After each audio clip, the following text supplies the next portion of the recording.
Iglesia, bienvenidos a la semana 5 de nuestra temporada de Evangelismo 1 a 1. El día de hoy vamos a estar aprendiendo cómo empezar discípulos de Jesús. Y escuchen bien, dije, ¿cómo empezar discípulos de Jesús? Muchas veces he escuchado personas decir, hagan discípulos míos o discípulos de pastores o de líderes, cuando Jesús en la Biblia nos dice que nosotros tenemos que hacer discípulos de Él. Un discípulo es una persona o un aprendiz que aprende de un maestro. Y sabemos de que el maestro de maestro es Jesús. Él es nuestro rabino, Él es nuestro maestro.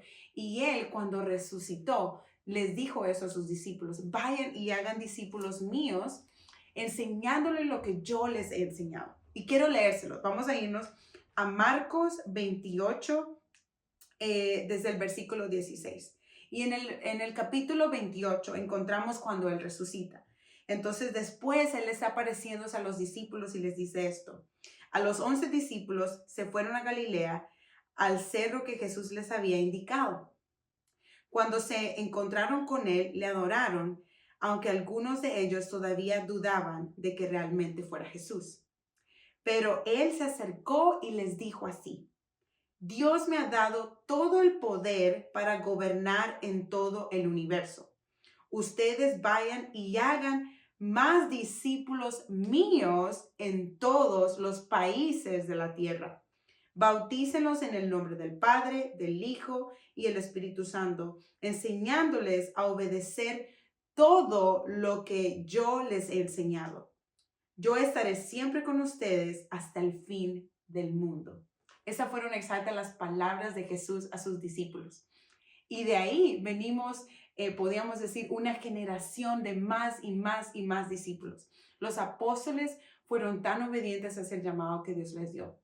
Fueron tan obedientes hacia lo que Jesús les dijo. Hemos estado aprendiendo todas estas semanas la importancia de nuestra historia, de cómo podemos nosotros contar lo que Jesús está haciendo o hizo en nuestras vidas para que las personas conozcan, y es introducirles a Jesús. Hemos aprendido cómo hacer un mapa de relaciones y poder mirar que hay personas en nuestros círculos pequeños como en círculos grandes o en nuestra comunidad que necesitan saber acerca de Jesús. Hemos podido observar de que Dios está llamando nuestra atención para mirar en los lugares donde frecuentamos y ver que Él quiere darse a conocer por medio de nosotros. Qué privilegio es que Él se quiere dar a conocer por medio de mi historia, ¿no? Y hemos aprendido contar y orar por esas personas, ¿verdad? Ser sensibles a sus necesidades y aprender a escuchar lo que ellos están pasando y empezar a orar por ellos y tener esas diferentes estrategias. La última semana aprendimos, ha sido una de mis clases favoritas, aprendimos acerca de cómo hacer una oración de fe. Me llena de mucha alegría saber de que ahora nuestra iglesia se está preparando para ir a donde ellos vayan y poder hacer y estar listos cuando el Espíritu los guíe, presentarles a Jesús y que ellos puedan aceptarlo y empezar esta nueva jornada, este nuevo journey con el Señor Jesús. Y eso es lo que vamos a hablar. ¿Qué pasa después de eso? ¿Qué pasa después de que las personas aceptan a Jesús? Tal vez vas a hacer una oración de fe en un café o en un restaurante. Tal vez vas a hacer una oración de fe en la iglesia. Tal vez vas a hacer una oración de fe en un grupo de conexión como este. Tal vez vas a hacer una oración de fe en tu casa cuando te visiten, cuando tú invites a tus amigos a comer contigo. Pero ¿qué pasa después? No solo se queda ahí, ese nada más es el principio. Este es el principio cuando hacen la oración de fe. No podemos quedarnos ahí nada más. Tenemos que empezar a ser discípulos. Un discípulo es una persona que aprende las enseñanzas de su maestro. Sabemos de que el maestro de maestros es Jesús. Él es nuestro rabino, que nos ha enseñado por medio, ¿verdad? Ahora podemos leer la Biblia y poder aprender todas las cosas, las parábolas, todas las cosas que Él nos enseñó. Y es nuestro deber también traer a esas personas y enseñarles. Dijo Jesús, vayan y hagan más discípulos míos. Los discípulos, iglesia, siempre van a ser de Jesús. No van a ser nuestros, por más que nosotros los traigamos, van a ser de Jesús. Y nosotros nos toca enseñarles a ellos las enseñanzas de Jesús, las enseñanzas que están en la Biblia. Ahora, en nuestra iglesia tenemos algo muy importante y está muy cerca de mi corazón, y como empezó Espíritu Santo, es los devos. Es la manera que las personas, es lo primero que tenemos que hacer con un discípulo nuevo. Es enseñarle a leer la Biblia. La Biblia es la manera más segura que Dios nos habla a nosotros. La manera más concreta. Claro, hay diferentes maneras que Dios nos habla, ¿verdad? Dios nos puede hablar por medio de un sueño, Dios nos puede hablar por medio de una alabanza, por medio de un mensaje, pero la palabra de Dios también nos habla, y es de manera segura y clara que habla nuestro corazón y nuestra mente. Entonces, por eso nosotros creamos los devos, ¿verdad? Como ustedes saben, los devos son los estudios bíblicos por teléfono. Como iglesia siempre estamos leyendo cada mes algo, y en este mes estamos leyendo acerca de qué dice la Biblia acerca de las finanzas. Entonces es nuestra oportunidad de poder decirle a una persona, ¿sabes qué? Puedes, ahora que ya aceptaste a Jesús, tu siguiente paso es seguir teniendo una relación con Dios. ¿Cómo vas a tener esa relación con Dios? Claro que la oración es muy importante, pero si ustedes se fijan, la oración es nosotros hablando con Dios. Dios quiere hablarnos a nosotros y quiere enseñarnos cómo vivir, ¿verdad? Entonces, Jesús les dice, enséñenles todo lo que yo les he enseñado. Enséñenles a obedecer mi palabra. Enséñenles a tener esa comunión. Entonces, los devos, hay 4 partes para hacer un devo. Lo primero que tenemos que hacer es leer la Biblia juntos. Es tan importante, iglesia, que podamos leer, pero no simplemente leer. Es importante que podamos leer en voz alta y poder, es como una declaración que estamos haciendo. Incluso por teléfono, cuando lo hacemos, yo misma leo y hago que también la persona aprenda a leer.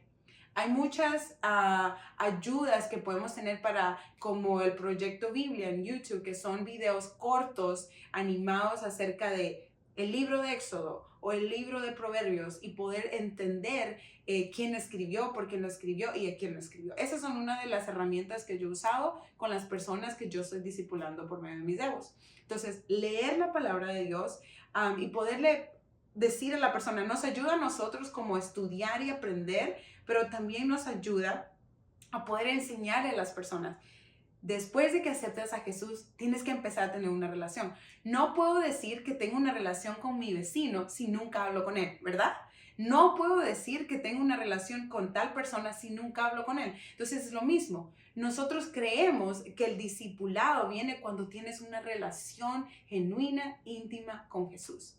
Entonces, leemos la Biblia en voz alta. Después de eso, hacemos las observaciones. Y en las observaciones es cuando estamos nosotros poniéndonos el lente de lo que estaba pasando en ese tiempo. ¿Quién lo escribió? ¿Para quién lo escribió? ¿De qué estaba hablando el autor? ¿Qué es lo que estaba pasando en esos versículos que leímos? Es observar como de lejos, como quien mira un partido y está observando cómo los jugadores juegan, qué es lo que hacen, cómo se pasan la pelota, qué y todo eso. Después viene la aplicación. La aplicación es aquí cuando tú permites que la Biblia te hable a ti en tu persona. Es cuando permites que la lees y sientes aquello en tu corazón y dices, ok, eso es lo que Dios me habló. Y siempre, siempre Dios va a hablarte directamente por medio de la Biblia. Ojo, no hay que saltarnos a hablar que Dios me habló esto. Primero siempre tenemos que aprender a hacer la observación. La observación nos ayuda a encontrar el significado original de lo que el autor estaba diciendo. Por ejemplo, Pablo a la iglesia de Corintios. ¿Qué es lo que él estaba diciendo y qué estaba pasando en Corintios? Que él estaba diciendo y escribiendo esa carta, primera y segunda de Corintios. Entonces siempre es importante poder distinguir entre el contexto cultural y el mensaje original del autor a la audiencia, ahora cómo nos habla Dios a nosotros, y poner la aplicación personal. Es un momento muy especial cuando hacemos la aplicación personal, porque ese es el momento donde decimos, eso es lo que Dios te está hablando, y poder ser directos con las personas y decirles, esto es lo que Dios te está hablando el día de hoy, que hay que perdonar o que hay que ser generosos, ¿no? Entonces, después de eso, lo que yo normalmente hago, si somos 3 personas, es que oramos y cada uno ora por su aplicación.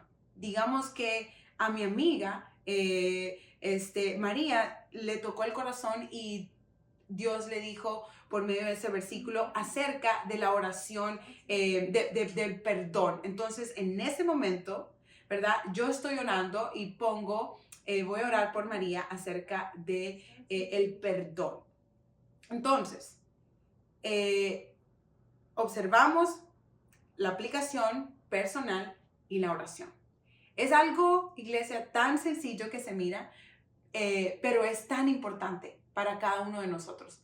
Poder nosotros acercar a las personas a cómo escuchar su maestro, que es Jesús. Su maestro, que es el que los va a guiar. Su maestro, que les va a hablar directamente. Con los devos no solo estamos enseñando, pero estamos nosotros sabiendo que Dios nos va a usar a nosotros. Muchas veces, y personas me preguntan, ¿te preparas antes de hacer un devo? Y yo, no. Solo veo el calendario que nos toca leer, leo eso. Y uso, claro, Biblias de estudio o a veces trato de tener cuidado en qué páginas de internet voy a buscar información, pero normalmente uso Biblias de estudio. Y a veces cuando hay personas que me dicen, ¿por qué dice esto el autor? O tienen preguntas, yo le digo, bueno, si sé la respuesta, se la digo. Si no sé la respuesta, digo, voy a averiguarla, voy a investigar. Cuando hacemos los devos, no tenemos que pensar de que nosotros somos sabedores de todo. Yo siempre le digo a las personas, no tengo todas las respuestas, pero sí sé dónde buscar las respuestas si no las tengo. Y esa es la misma manera que nosotros debemos de tomar los devos. Decirle a las personas, no tengo todas las respuestas, pero sí puedo buscar las respuestas y sé dónde encontrarlas. Así es que es una manera bien sencilla, pero bien duradera para formar un discípulo. Cuando nosotros le enseñamos a las personas cómo pescar en vez de darles el pez, es más probable que nunca se mueran de hambre espiritual. Es importante que nosotros les enseñemos a las personas a cómo ellos pueden buscar, que Dios es accesible, que Dios anhela hablarles y cómo ellos poder buscar y tener esa relación personal, íntima con Jesús. Nos ayuda a nosotros crecer también, ¿verdad? Entonces, cuando hablamos de empezar esos discípulos de Jesús, empezamos a guiarlos a ellos y acercarlos, nosotros llevarlos de la mano y acercarlos a Jesús. Hay diferentes maneras también que podemos seguir haciendo discípulos y formándolos, es involucrándonos en la iglesia. Claro, hay diferentes áreas donde necesitamos personas servir en la iglesia para que la iglesia pueda funcionar de una manera saludable. Entonces, cuando una persona sirve, empieza a conocer, ¿verdad? Un poquito más de la fe de otros, de cómo Dios los ha traído hacia ese lugar. Su fe empieza a crecer cuando empiezan a conversar lo que Dios también está haciendo en las otras personas o por medio de servir, ¿verdad? Muchas personas empiezan a orar más, a leer más la Biblia también cuando están en comunidad con otras personas. Así es que el otro paso es traerlos a la iglesia. El otro paso sería traerlos a un grupo de conexión. Y quiero terminar con este versículo. Nos adelantamos a Hechos y en Hechos encontramos a Pedro predicando ante una multitud grande. Y en su primer sermón se convierten 3,000 personas, imagínense ustedes. Y quiero leerles esos versículos porque esos versículos nos ayudan a nosotros a entender cómo empezó la iglesia y cómo se iban formando esos discípulos con la iglesia primitiva. Y nos vamos a ir a Hechos, capítulo 2, versículo 40, y dice así: Pedro siguió hablando a la gente con mucho entusiasmo. Escuche bien cómo él hablaba a la gente, con mucho entusiasmo. Y les dijo: sálvense del castigo que les espera a todos los malvados. Ese día unas 3,000 personas creyeron en el mensaje de Pedro. No leí toda la aplicación, pero el mensaje de él, pero antes de eso está todo lo que él les dijo. Entonces dice, tan pronto como los apóstoles los bautizaron, cuando las personas creyeron, ¿verdad? Ese día unas 3,000 personas creyeron en el mensaje de Pedro. Y tan pronto como los apóstoles los bautizaron, todas esas personas se unieron al grupo de los seguidores de Jesús. Escuche bien lo que hicieron después. Y decidieron vivir como una gran familia. Y cada día los apóstoles compartían con ellos las enseñanzas acerca de Dios y de Jesús. También celebraban la cena del Señor y oraban juntos. Al ver los milagros y las maravillas que hacían los apóstoles, la gente se quedaba asombrada. Los seguidores de Jesús compartían unos con otros lo que tenían. Vendían sus propiedades, repartían el dinero entre todos, a cada uno le daban según lo que necesitaban.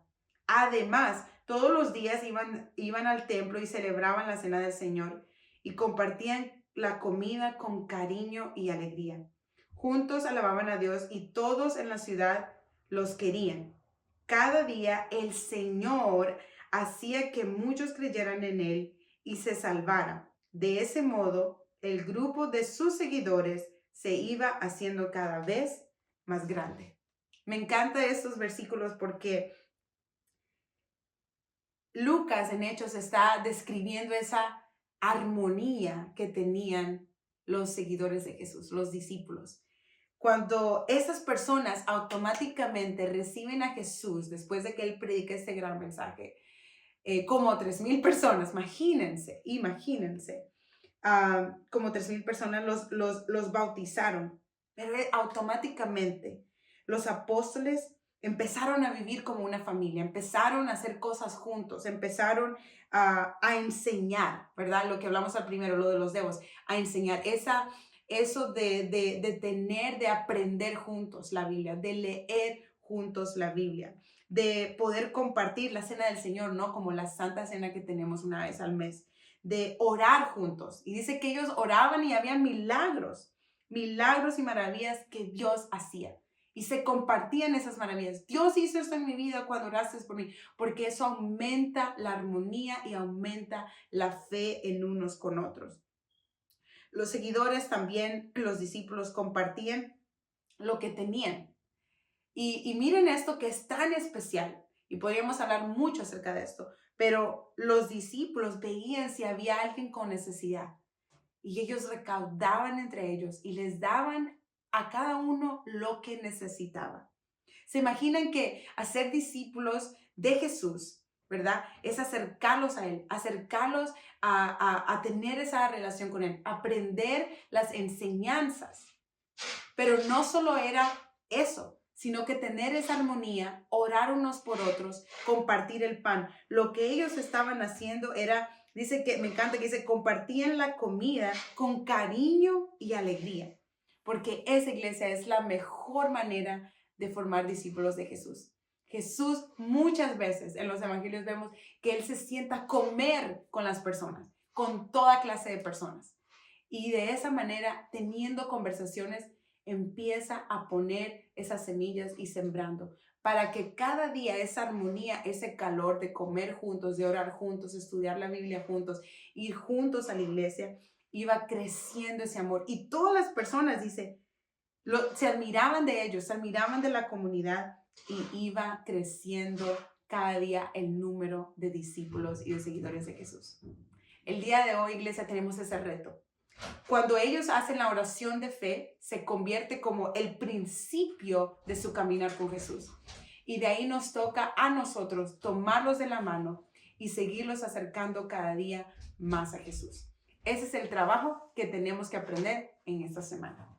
Nos vemos la próxima.